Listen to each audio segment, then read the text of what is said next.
The answer to your design dilemma may be right in front of you. Hi everyone, it's Carol from Discover Interior Design, and I'm so glad you're here. Well, I received a really great comment from a viewer who was watching my video on placements of L-shaped sectionals. And the comment read as follows. I'm so lost. I have a living room 120 inches wide by 192 inches long. It's adjacent to a dining room, and the other side, a wide window I want to keep open for Christmas tree time. If I do a sectional, the long side will divide the living and dining room and won't make it welcoming to walk into the living room. If I put the long side along the window side of the room, I lose the window space for the focal point of a tree. Ugh. So after I read that comment, a couple things came to my mind. First of all was that this is such a great example of how all of us are out there just trying to figure things out in our home so that we create the best place that we want to live in. And so that is really, really cool. The other part that it made me think of is that we are always working through a design process, and we're always working on how to figure out different design problems. And when we are working on a design problem, really what we're talking about is we're trying to figure out a solution to something, whether it's figuring out which paint to choose or which coffee table to buy, or in this case, which way to place a sofa. And when we're talking about space planning, well, one thing we need to keep in mind is trying to make it as functional as possible, making sure that there's an easy flow and that everything works well. So if we go back to this viewer's comment, we can take a look at a floor plan view and get a general idea of kind of how all that would work, where we would place the sectional with the long side parallel to the window, or we would place the sectional with the long side in between the living room area and the dining room area. And if we looked at both of those layouts, just from a purely functional type of view, we would notice that both of those options are easy to get over to the sectional. We can easily go into the option where the long side is against the window and easily go over and have a seat on that sectional. The other way around with the long side in between the living room area and the dining room area is also functional as well. We may have to kind of walk around the longer side a little bit, but it's still open enough that we can go over there and have a seat. And when we look at both of those options side by side, we could list out some pros and cons of each of those options. If we place that L-shaped sectional, the long side parallel to the window, well, that way, that whole area is very open. It's, very welcoming and very inviting, and we can just walk right into that seating area.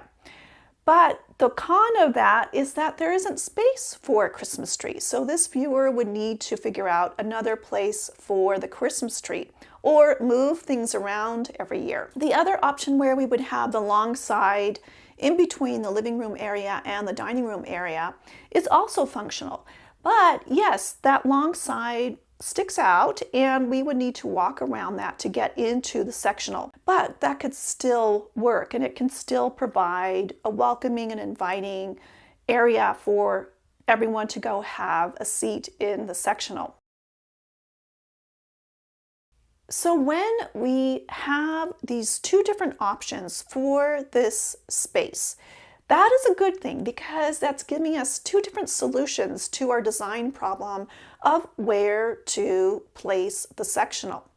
But it's also, in a way, creating a dilemma because now we don't know which way would work better. Well, the other part of the design process that we always need to keep in mind, and it's super essential to help us making decisions, is to think about what's important to you. And so what I mean by that is reflecting and thinking about how you want to use the space. How would you ideally want to use a room and the layout of the furniture, while still thinking about making sure that everything flows well and functions well. So in this viewer's comment, they are telling me right away that they really want to have space set aside for their Christmas tree every year. So that's telling me that's really important to them. And it's also making the decision of which way to place that sofa. So when you are making a decision on maybe where to place a piece of furniture and you have a couple different options, just go back to what's important to you. Because if we don't listen to that essential piece of information, we won't be able to enjoy a room as much as we possibly could. And if this viewer does set up their sectional in this way, they're going to be super happy because they're listening to themselves and what's really important to them. But they may be reminded of some cons of setting it up in this way. And this is going to create some opportunities to solve some other design problems. And there's a quote by Tim Gunn, who was a mentor on Project Runway, who says, make it work. Well, I think that's really good advice for all of us. So when we have maybe some cons of setting up a piece of furniture in a certain way, well, let's make it work. Let's figure it out. Let's come up with some solutions so that everything looks and feels better. So a couple ideas I thought about for this viewer to make sure that that area is still inviting and still creates kind of a focal area of the room so that when we walk into their home, we are just drawn to that area and we want to go over there and have a seat in the sectional, is to place something else where the Christmas tree will be during those holiday months. And maybe that's a plant or a chair. And to also spruce up the sectional, making sure to change out the throw pillow colors once in a while, or even adding a throw blanket. So I'd love to find out from you, what are your ideas to help this viewer create a really welcoming area year round? So I will leave the link to that video in this video's description so that you can reply to this viewer's comment with your creative solutions and creative ideas. And whenever you're running into a dilemma, having to decide between one option over another, just go back to what's important to you, and that will let you know which way to go. Thanks so much for watching, and I look forward to seeing you next time. Take care.